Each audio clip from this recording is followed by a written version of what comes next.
Today is your last day to weigh in on a proposal from Governor Youngkin that could change protections for trans children in Virginia schools.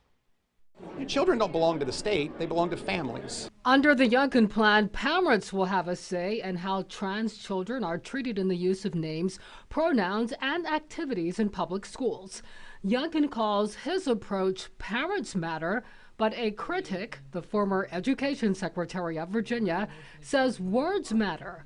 He says schools can opt out of the 2022 guidelines on trans children. The policies don't have to be adopted by any school division. They can reject them. One of the things that I did not appreciate is how it was framed, that it had to be a mandate and school divisions had to follow it. That's the same approach Youngkin used in addressing the CDC's recommendation on COVID-19 vaccines.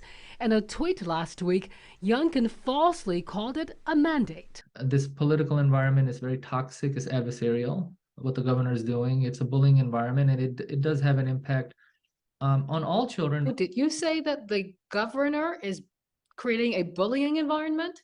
Is that the word you used? In my opinion, yes, he is. Vote Governor Youngkin. What happens is that if you see school board meetings, for example, you see a lot of angry parents. There's Angela Jones.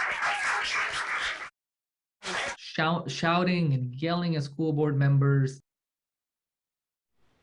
The governor's office sent a statement saying in part, under his leadership, the former Secretary of Education made decisions that led to this week's devastating math and reading scores, where Virginia students plummeted in the national rankings.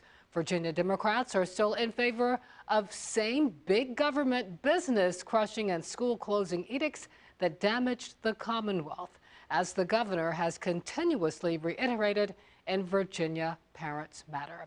Public comments on this close at midnight, and you can go to WAVY.com for a link to leave your thoughts. Meanwhile, the Virginia NAACP is weighing in. It's just one of the many groups saying Governor Youngkin's administration is breaking the law.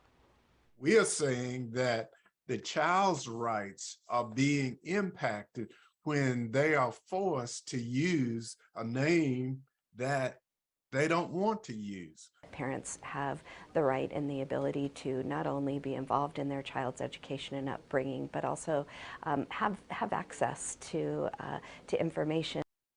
Now, once the guidance is finalized, the state says school boards must adopt policies consistent with their changes, but there is no set deadline for when localities need to comply.